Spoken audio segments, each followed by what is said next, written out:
Well, love them or hate them, we are going to show you the science behind them.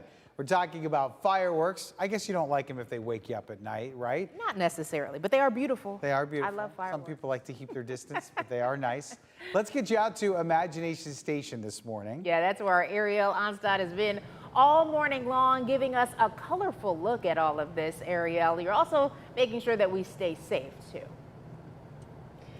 Absolutely, Tiffany. You know, maybe understanding a little bit about how this process works gives us a respect for the safety behind fireworks. We have Chief Scientist Carl here this morning. Carl, what are we looking at in this experiment? We're going to look at the oxidation process for fireworks. Fireworks contain gunpowder, which has potassium nitrate in it, and potassium nitrate releases a lot of oxygen when it combusts. And manufacturers will even add other oxygen-rich chemicals to the fireworks so they combust rapidly. Kind of like a catalyst to get it. Well, it actually fuels that reaction. You need fuel, flame, and oxygen for a combustion reaction. So I want you to try to go ahead and burn this cheese puff. We're going to do a little comparison. Just light it up, and we'll just put it right in the flame. And we're using a blowtorch, a couple thousand degrees, and it's just really not. I mean, it's kind of burning, but that's not firework worthy. No. Okay, that's not what we're looking for. Okay. So what we're going to do is we're going to amp it up. Instead of using just the oxygen in the air, we're going to use some liquid oxygen. I've taken some oxygen gas in a balloon, condensed it into a liquid using liquid nitrogen, very cold liquid. And so now this was this balloon, which is about 2 feet in diameter. All that oxygen gas condensed down to that liquid. Super concentrated oxygen. We're going to add it to these cheese puffs and compare with what happened with the oxygen in the air. Okay. So again, an important component for fireworks is that the oxidizers. And so here we'll add the liquid oxygen, and then we're going to add some fire.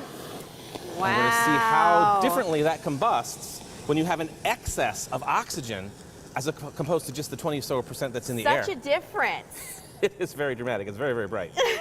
I almost need sunglasses and these protective goggles. And the super cool thing is when it's all done, there's nothing left. No, nothing right? left. So I mean, that rapid oxidation, that excess of oxygen, totally, cheese puffs are gone. And that's how a firework like this can go down to something so small, just the bits of paper left, perhaps? Yeah, because if all this material inside, from the stars to the burst charge, you want it all to go off boom, really quick. Right. You don't want it to like sizzle and fizzle like this. Yeah. You want it to go boom, and by adding all that extra oxygen, that combustion reaction can happen in just fractions of a second. Carl, thank you so much for showing us this oxidation process. You know, nothing like the smell of burning, sizzling cheese balls in the morning to just really get you going.